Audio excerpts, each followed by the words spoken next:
श्री गणेशाय नमः। संक्षिप्त महाभारत स्वर्गारोहण पर्व पहला अध्याय। स्वर्ग में नारद युधिष्ठिर संवाद तथा युधिष्ठिर को नरक का दर्शन। अंतर्यामी नारायण स्वरूप भगवान श्री कृष्ण, उनके सखा नर रत्न अर्जुन, उनकी लीला प्रकट करने वाली भगवती सरस्वती और उसके वक्ता भगवान व्यास को नमस्कार करके आसुरी संपत्तियों का नाश करके अंतःकरण पर विजय प्राप्त कराने वाले महाभारत ग्रंथ का पाठ करना चाहिए। जन्मेजय ने पूछा, मुनि, मेरे प्रपितामह पांडव जब स्वर्ग में पहुंच गए तो उन्हें और धृतराष्ट्र के पुत्रों को किस किस स्थान की प्राप्ति हुई? वैशंपायन जी ने कहा, राजन, तुम्हारे प्रपितामह धर्मराज युधिष्ठिर ने स्वर्ग में जाने के पश्चात देखा कि दुर्योधन स्वर्गीय शोभा से संपन्न हो देवता और साध्य गणों के साथ एक दिव्य सिंहासन पर बैठकर सूर्य के समान देदीप्यमान हो रहा है। उसका ऐसा ऐश्वर्य देखकर युधिष्ठिर सहसा पीछे को लौट पड़े और उच्च स्वर से कहने लगे, देवताओं, जिसके कारण हमने अपने समस्त सुहृदों और बंधुओं का युद्ध में संहार कर डाला, तथा जिसकी प्रेरणा से निरंतर धर्म का आचरण करने वाली हमारी पत्नी पांचाल राजकुमारी द्रौपदी को भरी सभा में गुरुजनों के सामने घसीटा गया, ऐसे दुर्योधन के साथ मैं स्वर्ग लोक में नहीं रहना चाहता। यह सुनकर नारद जी हंस पड़े और बोले, महाबाहो, स्वर्ग में आने पर मृत्यु लोक का वैर विरोध नहीं रहता, अतः तुम्हें महाराज दुर्योधन के विषय में ऐसी बात कदापि नहीं कहनी चाहिए।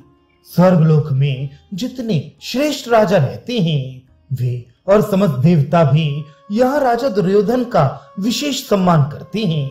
यह सत्य है कि इन्होंने सदा ही तुम लोगों को कष्ट पहुंचाया है, तथापि युद्ध में अपने शरीर की आहुति देकर ये वीर लोक को प्राप्त हुए हैं, अतः द्रौपदी को इनके द्वारा जो क्लेश प्राप्त हुआ है उसे भूल जाओ और इनके साथ न्याय पूर्वक मिलो। ये स्वर्ग लोक है, यहाँ आने पर पहले का वैर नहीं रहता। नारद जी के ऐसा कहने पर राजा युधिष्ठिर ने पूछा, ब्राह्मण, जो महान व्रतधारी महात्मा सत्य प्रतिज्ञ विश्वविख्यात वीर और सत्यवादी थे, उन मेरे भाइयों को कौन से लोक प्राप्त हुए हैं, उन्हें मैं देखना चाहता हूँ। सत्य पर दृढ़ रहने वाले कुंती पुत्र महात्मा कर्ण को, धृष्टद्युम्न को, सात्विकी को तथा धृष्टद्युम्न के पुत्रों को भी मुझे देखने की इच्छा है। इनके सिवा जो राजा क्षत्रिय धर्म के अनुसार युद्ध में शस्त्रों द्वारा मारे गए हैं वे इस समय कहाँ हैं? उनका तो यहाँ दर्शन ही नहीं हो रहा है। राजा विराट, द्रुपद, धृष्टकेतु, पांचाल राजकुमार शिखंडी, द्रौपदी के पांचों पुत्र तथा दुर्धर्ष वीर अभिमन्यु से भी मैं मिलना चाहता हूँ। अब युधिष्ठिर ने देवताओं से कहा, देवगण, यहाँ युधामन्यु और उत्तमौजा ये दोनों भाई क्यों दिखाई नहीं देते? जिन जिन महारथी राजाओं और राजकुमारों ने सम्राग्नि में अपने शरीर की आहुति दी है, जो मेरे लिए युद्ध में मारे गए हैं, वे सिंह के समान पराक्रमी वीर कहाँ हैं? क्या उन महापुरुषों ने भी इस लोक पर अधिकार प्राप्त किया है? यदि वे सब महारथी भी इस लोक में आए हों तब तो मैं उन महात्माओं के साथ यही रहूंगा, परंतु यदि उनको ये शुभ और अक्षय लोक प्राप्त नहीं हुआ है तो मैं अपने उन भाई बंधुओं के बिना यहाँ सुख से नहीं रह सकता। युद्ध के बाद जब मैं अपने मृत संबंधियों को जलांजलि दे रहा था उस समय मेरी माता कुंती ने कहा था, बेटा, कर्ण को भी जलांजलि देना। माता की ये बात सुनकर जब मुझे मालूम हुआ कि महात्मा कर्ण मेरे ही भाई थे, तब से मुझे उनके लिए बड़ा दुख होता है। ये सोचकर तो मैं और भी पश्चाताप करता रहता हूँ कि महामना कर्ण के दोनों चरणों को माता कुंती के चरणों के समान देखकर भी मैं क्यों नहीं उनका अनुगामी हो गया। यदि कर्ण हमारे साथ होते तो हमें इंद्र भी युद्ध में परास्त नहीं कर सकते थे। वे सूर्य नंदन कर्ण इस समय जहाँ कहीं भी हों मैं उनका दर्शन करना चाहता हूँ। अपने प्राणों से भी प्रिय भीमसेन, अर्जुन, नकुल, सहदेव तथा धर्मपरायणा द्रौपदी को भी देखना चाहता हूँ। यहाँ रहने की मेरी तनिक भी इच्छा नहीं है। ये मैं आप लोगों से सच्ची बात बता रहा हूँ। भला भाइयों से अलग रहकर मुझे स्वर्ग से क्या लेना है? जहाँ मेरे भाई हैं वही मेरे लिए स्वर्ग है। मैं इस लोक को स्वर्ग नहीं मानता। देवताओं ने कहा, यदि उन्हीं लोगों में तुम्हारी श्रद्धा है तो चलो विलंब ना करो। हम लोग देवराज की आज्ञा से हर तरह से तुम्हारा प्रिय करना चाहते हैं। यूं कहकर देवताओं ने देवदूत को आज्ञा दी, तुम युधिष्ठिर को इनके सुहृदों का दर्शन कराओ। तत्पश्चात राजा युधिष्ठिर और देवदूत दोनों साथ साथ उस स्थान की ओर चले जहां पुरुष श्रेष्ठ भीमसेन आदि थे। आगे आगे देवदूत जा रहा था और पीछे पीछे राजा युधिष्ठिर। दोनों एक ऐसे मार्ग पर पहुंचे जो बहुत ही खराब था। उस पर चलना कठिन हो रहा था। पापाचारी पुरुष ही उस रास्ते से आते जाते थे। वहां सब ओर घोर अंधकार छा रहा था। चारों ओर से बदबू आ रही थी। इधर उधर सड़े हुए मुर्दे दिखाई देते थे। जहां तहां बाल और हड्डियां पड़ी हुई थीं। लोहे की चोंच वाले कौवे और गीद मंडरा रहे थे। सुई के समान चुभते हुए मुखों वाले पर्वताकार प्रेत सब ओर घूम रहे थे। उन प्रेतों में से किसी के शरीर से मेद और रुधिर बहते थे। किसी के बाहु, उरु, पेट और हाथ पैर कट गए थे। धर्मात्मा राजा युधिष्ठिर बहुत चिंतित होकर उसी मार्ग के बीच से होकर निकले।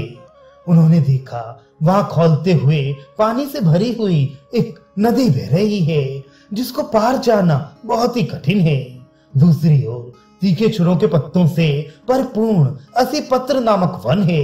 कहीं गरम गरम बालू बिछी हुई है तो कहीं तपाई हुई लोहे की बड़ी बड़ी चट्टानें रखी गई हैं।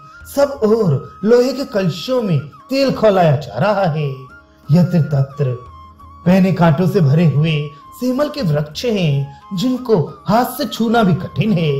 इन सब के अलावा महापापियों को जो बड़ी बड़ी यातनाएं दी जा रही थीं, उन पर भी युधिष्ठिर की दृष्टि पड़ी। वहां की दुर्गंध से तंग आकर उन्होंने देवदूत से पूछा, भाई ऐसे मार्ग पर हम लोगों को अभी कितनी दूर और चलना है तथा मेरे भ्राता कहाँ हैं? धर्मराज की बात सुनकर देवदूत लौट पड़ा और बोला, बस यहीं तक आपको आना था। महाराज, देवताओं ने मुझसे कहा है कि जब युधिष्ठिर थक जाएं तो उन्हें वापस लौटा लाना। अतः मैं आपको लौटा ले चलता हूँ। यदि आप थक गए हो तो मेरे साथ आइए। युधिष्ठिर उस बदबू से विकल हो रहे थे, इसलिए घबराकर उन्होंने लौटने का ही निश्चय किया। वे ज्यों ही उस स्थान से लौटने लगे त्यों ही उनके कानों में चारों ओर से दुखी जीवों की ये दयनीय पुकार सुनाई पड़ी। धर्मनंदन, आप हम लोगों पर कृपा करके थोड़ी देर यहाँ ठहर जाइए। आपके आते ही परम पवित्र और सुगंधित हवा चलने लगी है। इससे हमें बड़ा सुख मिला है। कुंती नंदन, आज बहुत दिनों के बाद आपका दर्शन पाकर हम लोगों को बड़ा आनंद मिल रहा है। अतः क्षण भर और ठहर जाइए। आपके रहने से यहाँ की यातना हमें कष्ट नहीं पहुंचाती। इस प्रकार वहां कष्ट पाने वाले दुखी जीवों के भांति भांति के दीन वचन सुनकर युधिष्ठिर को बड़ी दया आई। उनके मुंह से सहसा निकल पड़ा, ओहो, इन विचारों को बड़ा कष्ट है। यूं कहकर वे वहीं ठहर गए।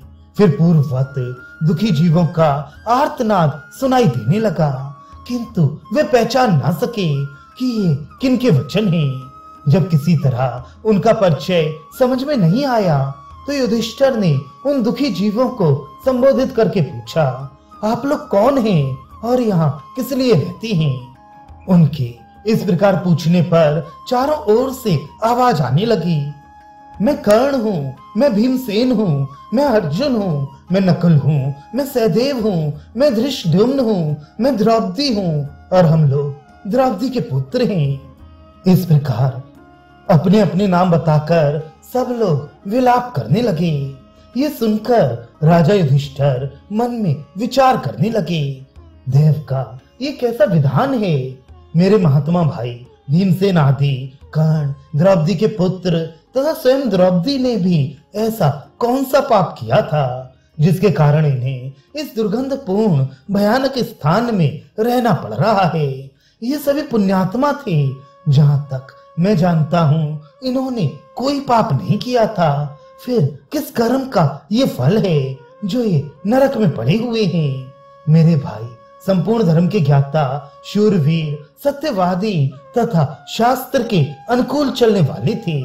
इन्होंने क्षत्रिय धर्म में तत्पर रहकर बड़े बड़े यज्ञ किए और बहुत सी दक्षिणाएं दी हैं, तथापि इनकी ऐसी दुर्गति क्यों हुई। मैं सोता हूँ या जागता, मुझे चेत है या नहीं, कहीं मेरे चित्त का विकार अथवा भ्रम तो नहीं है। इस तरह नाना प्रकार से सोच विचार करते हुए राजा युधिष्ठिर ने देवदूत से कहा, तुम जिनके दूत हो उनके पास लौट जाओ, मैं वहां नहीं चलूंगा। अपने मालिकों से जाकर कहना युधिष्ठिर वहीं रहेंगे। मेरे रहने से यहाँ मेरे भाई बंधुओं को सुख मिलता है। युधिष्ठिर के ऐसा कहने पर देवदूत देवराज इंद्र के पास चला गया और युधिष्ठिर ने जो कुछ कहा या करना चाहते थे वह सब उसने देवराज से निवेदन किया।